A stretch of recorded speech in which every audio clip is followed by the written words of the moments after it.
हर रोज बदलता हुआ मौसम हमें चेतावनी दे रहा है। चेतावनी किसी अनहोनी की, चेतावनी संभल जाने की। हर रोज दुनिया के किसी न किसी हिस्से में कुछ असमय हो रहा है। ये पहली तस्वीर कश्मीर में जमकर हो रही बर्फबारी की, लेकिन इस बार ये बर्फबारी कुछ हफ्ते देर से शुरू हुई है।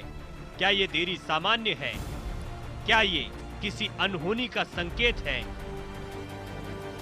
अब देखिए दूसरी तस्वीर। ये देश की राजधानी दिल्ली की है। हर तरफ धुंध। ये कोहरा नहीं, ठंडी हवा में मिला हुआ धुआं है, जहर है। ये जहर दिल्ली और आसपास के इलाकों में रहने वाले लोगों को धीरे धीरे मार रहा है। कुछ ही दिन पहले आपने चेन्नई का भी हाल देखा। कैसे यहाँ हुई बारिश ने पिछले 100 साल का रिकॉर्ड तोड़ दिया।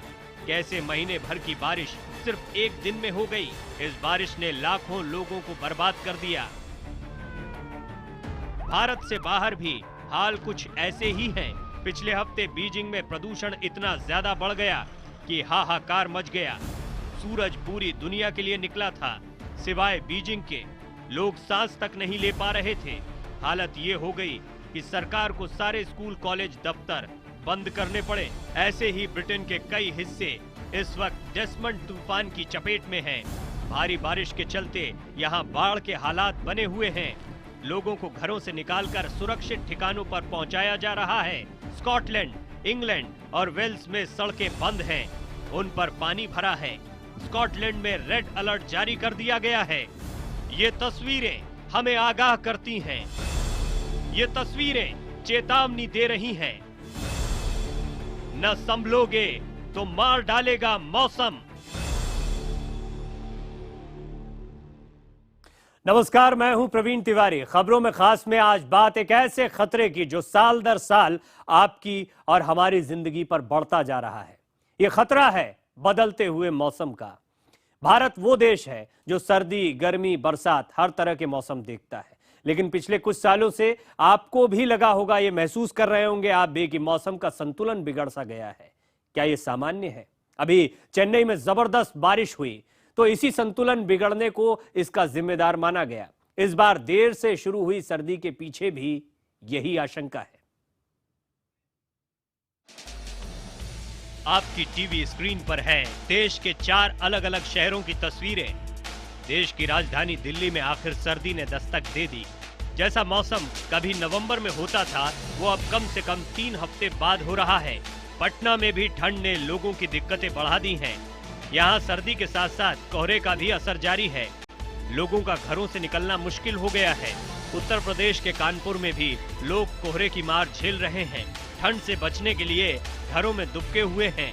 वहीं हिमाचल प्रदेश के धर्मशाला में पहाड़ों पर बर्फ की चादर बिछ गई है। बर्फबारी से सैलानी तो खुश हैं, लेकिन स्थानीय लोगों की मुश्किलें बढ़ गई हैं। जाहिर है सर्दी आ गई है, लेकिन देर से आई है और यही खतरे का संकेत है। एक रिसर्च के मुताबिक देश के औसतन तापमान में करीब 3 डिग्री का बदलाव दर्ज किया गया है। मतलब ये कि मौसम में गर्मी उम्मीद से ज्यादा रिकॉर्ड की गई है। औसत न्यूनतम तापमान भी साल दर साल बढ़ रहा है। औसत न्यूनतम तापमान बढ़ने का मतलब है कि सर्दी कम हो रही है। सर्दी के दिनों में जितना तापमान नीचे जाता था, उतना जा नहीं रहा। यही वजह है कि जितनी ठंड नवंबर के आखिरी हफ्ते में आ जाती थी, वो अब दिसंबर के 12 दिन बीतने के बाद आ रही है। ठंड बहुत ज़्यादा हो रही है। अभी ये 3 दिन से कुछ ज़्यादा गलन हो गई है। ये पूरब की तरफ से जो हवा चल रही है, इसकी वजह से ज़्यादा गलन हुई है। और कल तो फॉग भी बहुत ज़्यादा मॉर्निंग में था। आज कुछ मौसम थोड़ा साफ है, लेकिन गलन बहुत ज़्यादा है। 4-5 दिनों से, खासतौर से आज तो ज़्यादा ही दिक्कत कुछ महसूस हो रही है, क्योंकि ठंड में काफ़ी कुछ बर्फीली टाइप महसूस हो रही है। हाँ, सांस कहाँ पर है और क्या, ठंडी पड़ रही, बहुत गलन पड़ रही है। दिक्कत तो हो ही रही ठंडी में, न अलाव जल रहा है न कुछ जल रहा है। उधर देश की राजधानी दिल्ली में भी मौसम में उतार चढ़ाव जारी है। मौसम विभाग के मुताबिक रविवार को दिल्ली में अब तक का सबसे ठंडा दिन दर्ज किया गया है। सबसे कम तापमान 6.8 डिग्री सेल्सियस दर्ज किया गया। ये तापमान सामान्य से 15.7 डिग्री कम रहा। घने कोहरे के कारण विजिबिलिटी भी 50 मीटर से कम रही। इसकी वजह से 30 से ज्यादा उड़ानों पर असर पड़ा। शनिवार को भी मौसम ने पिछले 4 साल का रिकॉर्ड तोड़ा था। रविवार को दिन में थोड़ी देर के लिए धूप निकली, लेकिन सुबह जिस तरह से मौसम बदला था उससे लोग हैरान रह गए।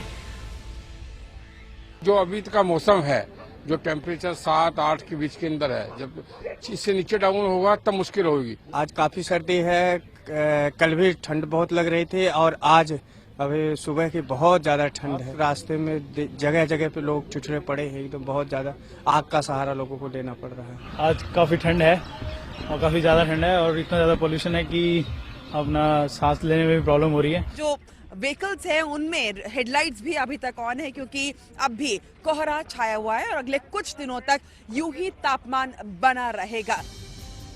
मौसम विभाग का कहना है कि दिल्ली में कोहरे का ये हाल अगले 4 दिन तक ऐसा ही रह सकता है। जानकारों का कहना है कि वेस्टर्न डिस्टरबेंस की वजह से जम्मू कश्मीर में लगातार बर्फबारी हो रही है। बर्फ की सफेद चादर ने पेड़ पौधों से लेकर घर, पहाड़ियां, जानवर सबको ढक दिया है। डलहौजी की ये तस्वीरें वैसे तो हर किसी को अपनी ओर खींचती हैं, लेकिन सच्चाई ये है कि डलहौजी समेत चंबा के ऊपरी इलाकों में बर्फबारी ने जनजीवन को बुरी तरह से प्रभावित कर दिया है। बर्फबारी का ये आलम है कि सड़कें नजर नहीं आ रही हैं। बर्फबारी के कारण ऊपरी इलाकों के ज्यादातर रास्तों पर गाड़ियों की आवाजाही ठप है। रास्तों में जगह जगह गाड़ियां कई जगहों पर फंसी हुई हैं। बर्फ की सफेद चादर ने अब आफत का रूप ले लिया है। अहम रास्ते बंद होने की वजह से जरूरी चीजों की किल्लत होने लगी है। कई दुकानदार जरूरी सामान के मनमाने दाम वसूल रहे हैं। यहाँ पे ठंड काफ़ी हो रही है। हम तो कल दिल्ली से आए थे, उस टाइम पे इतनी यहाँ पे ठंड थी नहीं। आज सुबह सुबह फिर यहाँ ब्रेकफास्ट वगैरह करने के लिए रोड पे निकले तो काफ़ी ठंड हो रही है यहाँ पे, और टेम्परेचर भी करीबन 60। पहाड़ों पर हो रही बर्फबारी से घाटी के तापमान में भारी गिरावट आई है। कुल्लू समेत निचले इलाकों में लगातार बारिश से पारा लुढ़क गया है। कुल्लू में तापमान 10 डिग्री से नीचे पहुंच गया है। पर्यटन नगरी मनाली में भी रुक रुक कर बर्फ गिर रही है। लाहौल स्पीति के भीतरी इलाकों में भी जमकर बर्फबारी हो रही है। हिमाचल के कुफरी नारकंडा भी बर्फ की चादर में लिपटे हुए हैं। इस बर्फबारी का असर ही उत्तर भारत में देखा जा रहा है। मौसम विभाग ने भी अगले 24 घंटे में शीतलहर चलने की चेतावनी दी है। संकट ये भी है कि देर से आई ये सर्दी आपकी सेहत के लिए भी खतरनाक है। दिल्ली से पायल भुयन के साथ ब्यूरो रिपोर्ट, IBN 7। सेहत के लिए बेहद खतरनाक है। पिछले 1 महीने से दिल्ली के आसमान पर छाई हुई धुंध को लेकर भी कोहराम मचा हुआ है। दिल्ली सरकार, Delhi high court, national green tribunal सब सख्ती दिखा रहे हैं। आइए देखते हैं इस खास रिपोर्ट में वो कौन सी चीज है जो इस धुंध के लिए जिम्मेदार है और ये आपके लिए कितनी खतरनाक, घातक साबित हो सकती है। ये धुआं, ये हवा किसी की भी जान लेने के लिए काफी है। दिल्ली के लोग जिस हवा में सांस ले रहे हैं वो पूरी दुनिया में सबसे ज्यादा प्रदूषित है, सबसे ज्यादा खतरनाक है। दिल्ली सरकार अब 1 जनवरी से इवन ऑड फॉर्मूले के तहत सड़क पर गाड़ियों की आवाजाही कम करने की कोशिश कर रही है। पावर प्लांट बंद किए जा रहे हैं। नेशनल ग्रीन ट्रिब्यूनल दिल्ली में डीजल गाड़ियों को लेकर सख्त फैसले ले रहा है। लेकिन सच्चाई यही है कि दिल्ली की हवा विश्व स्वास्थ्य संगठन के पैमाने से 10 गुना ज्यादा असुरक्षित है। Fire is really very bad for Delhi. It is very bad for farmers' health itself in Punjab and Haryana. The pictures that both Haryana and Punjab have brought for us and the NASA pictures make it clear that the entire region is full of fire. Delhi की हवा को बर्बाद करने वाला दरअसल एक छोटा सा कण है जिसे PM 2.5 कहा जाता है। आमतौर पर लोग PM 2.5 के बारे में नहीं जानते, इसीलिए इस खतरनाक कण के बारे में जानना बेहद जरूरी है। PM 2.5 हवा में घुलने वाला छोटा पदार्थ है। PM 2.5 का स्तर ज्यादा होने पर ही धुंध बढ़ती है, विजिबिलिटी का स्तर भी गिर जाता है। ये कण कितना छोटा होता है इसका अंदाजा आप इसी से लगा सकते हैं कि सिर्फ 1 इंच जगह पर 10,000 PM 2.5 के कण आ सकते हैं। वहीं सांस लेते वक्त इन कणों को रोकने का हमारे शरीर में कोई सिस्टम नहीं है। ऐसे में फेफड़ों में काफी भीतर तक पहुंच जाते हैं PM 2.5। PM 2.5 बच्चों और बुजुर्गों को सबसे ज्यादा नुकसान पहुंचाता है। इससे आंख, गले और फेफड़े की तकलीफ बढ़ती है। खांसी और सांस लेने में भी तकलीफ होती है। दमे का हमला हो सकता है। हर रोज संपर्क में रहने पर हार्ट अटैक का खतरा होता है। लगातार संपर्क में रहने पर फेफड़ों का कैंसर भी हो सकता है।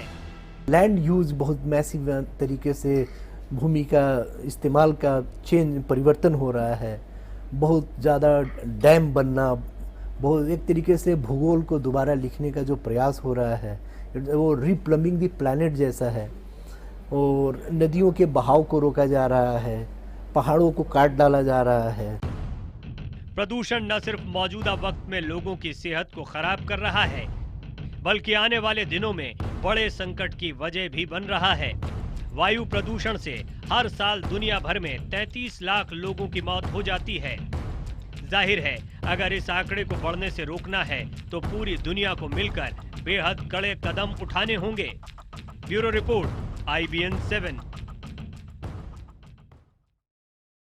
और ऐसा नहीं है कि ये सिर्फ हिंदुस्तान के लिए परेशानी का सबब है या सिर्फ हिंदुस्तान ही मौसम के इस बदलाव से जूझ रहा है। पूरी दुनिया पर एक बहुत बड़ा खतरा मंडरा रहा है, इसलिए दुनिया के तमाम देश इसको लेकर चिंता व्यक्त कर रहे हैं।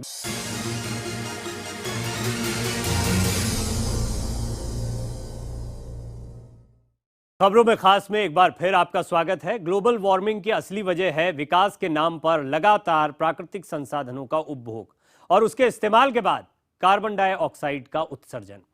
इस रिपोर्ट के जरिए हम दुनिया के इस सबसे बड़े खतरे को समझने की कोशिश करते हैं।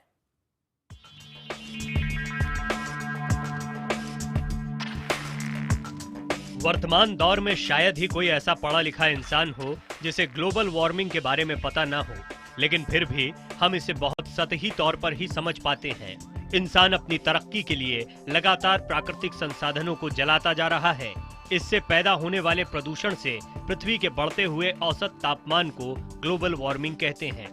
इस ग्लोबल वार्मिंग की वजह से अंटार्कटिका में बर्फ पिघल रही है और भारत में हिमालय पर भी बर्फ पिघल रही है। इससे लगातार समुद्र का जल स्तर बढ़ता जा रहा है। IPCC यानी inter governmental panel on climate change की इस रिपोर्ट पर ध्यान दीजिए। पिछले 12 सालों में 11 सबसे गर्म सालों में गिने गए हैं। समुद्र का तापमान 3000 मीटर की गहराई तक बढ़ चुका है। नॉर्थ पोल और साउथ पोल पर ग्लेशियर्स छोटे हो रहे हैं। अंटार्कटिका का औसत तापमान लगातार गिर रहा है। उत्तरी अमेरिका, उत्तरी यूरोप और उत्तरी एशिया के कुछ हिस्सों में बारिश ज्यादा हो रही है। सूखे की रफ्तार तेजी से बढ़ रही है। अटलांटिक समुद्र की सतह पर तापमान में बढ़ोतरी से बड़े तूफान की आशंका है। जलवायु परिवर्तन कैसे दिखाई देगा? वो फ्रीक वेदर पैटर्न, असमय बारिश, मूसलाधार बारिश असमय या लंबे समय तक बारिश का होना। ग्लोबल वार्मिंग से समुद्र किनारे के सभी इलाके खतरे की जद में आ जाएंगे। भारत एक ऐसा देश है जिसके कई इलाके डूब सकते हैं, कई बाढ़ की जद में आ सकते हैं। तो इसी ग्लोबल वार्मिंग की वजह से कई इलाकों में सूखा भी पड़ सकता है। वर्ल्ड बैंक की एक रिपोर्ट के मुताबिक ग्लोबल वार्मिंग का जिन देशों पर सबसे ज्यादा असर पड़ेगा उनमें भारत भी एक है। सूखा, इसकी जद में Bharat, Zimbabwe, Iran, Ethiopia, Sudan और कीनिया जैसे कई देश आ सकते हैं। बाढ़, भारत, बांग्लादेश, चीन, श्रीलंका, पाकिस्तान, कंबोडिया और थाईलैंड बाढ़ के खतरे में हैं। तूफान, Philippines, Bangladesh, Madagascar, Vietnam, Maldives, चीन, बांग्लादेश जैसे कई देशों पर भयंकर तूफानों का खतरा मंडरा रहा है। फसलों की बर्बादी, भारत, पाकिस्तान, सूडान, जिम्बाब्वे समेत कई अफ्रीकी देशों में फसलें खत्म होने का खतरा है। उपजाऊ जमीन पर यदि जल जमाव होगा तो जिस प्रकार की हमारी पहले की 1970 के दशक की, 60 के दशक की नीतियां रही हैं, वो इन चीजों के प्रति संवेदनशील नहीं रही है। इंसानी तरक्की की दौड़ में प्रकृति से खिलवाड़ इसकी बड़ी वजह है। पीएम मोदी कार्यभार संभालने के बाद से ही सौर ऊर्जा पर विशेष जोर दे रहे हैं। मकसद ये कि देश की तरक्की भी न रुके और प्रकृति के साथ खिलवाड़ भी न हो। Bureau report, IBN 7। पूरी दुनिया इस पर विचार कर रही है, इससे चिंतित है और धरती को क्लाइमेट चेंज के खतरे से बचाने के लिए पेरिस में ऐतिहासिक समझौता भी हो गया है। इस दौरान 196 देशों में सहमति बनी। अंतिम ड्राफ्ट में भारत के सुझावों को भी जगह दी गई है। सभी देश धरती के तापमान को 2 डिग्री से नीचे रखने पर राजी हो गए हैं। साथ ही 2020 से हर साल $100 अरब का खर्च करने पर भी सहमति बन गई है, जो विकसित देश विकासशील देशों के लिए देंगे। Vive la planète et vive la France. दुनिया को बचाने के लिए सबसे बड़ी पहल पेरिस में की गई है। इस पहल में एक साथ आए हैं दुनिया भर के 195 देश। इन सभी देशों ने मिलकर तय किया है कि तापमान में वृद्धि को 2 डिग्री सेल्सियस से कम ही रखा जाएगा। सभी देशों ने मिलकर यह भी तय किया है कि हर 5 साल में अपने इस लक्ष्य की समीक्षा की जाएगी। पिछले 13 दिन की माथापच्ची के बाद सभी देशों ने तय किया है कि कोयले जैसे ईंधन का इस्तेमाल धीरे धीरे खत्म कर दिया जाएगा। ग्रीन हाउस गैसों को बढ़ने से रोकने के लिए कदम उठाए जाएंगे। विकासशील देशों को विकसित देश आर्थिक मदद देंगे। हर साल $100 बिलियन की मदद दी जाएगी। इस सम्मेलन में हिस्सा लेने पेरिस गए पर्यावरण मंत्री प्रकाश जावड़ेकर ने इस ऐतिहासिक समझौते पर खुशी जताई है।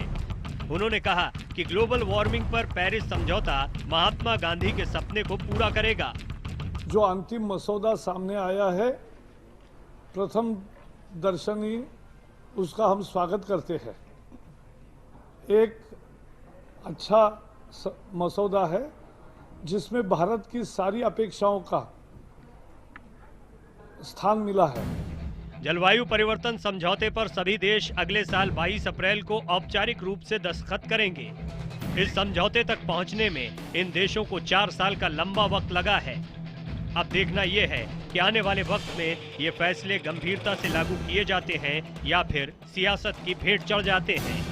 Bureau report, IBN 7। ये सिर्फ चिंता नहीं है दुनिया की, बल्कि अब मजबूरी भी है, क्योंकि अगर नहीं संभले तो मिट जाएंगे, इसमें कोई दो राय नहीं है। जिस तरीके से क्लाइमेट चेंज पूरी दुनिया के लिए खतरा बना हुआ है, दुनिया के हर देश को इसके बारे में चिंता करनी ही होगी। खबरों में खास का सिलसिला आज यहीं तक। देखते रहिए IBN 7, जहां खबरें जारी।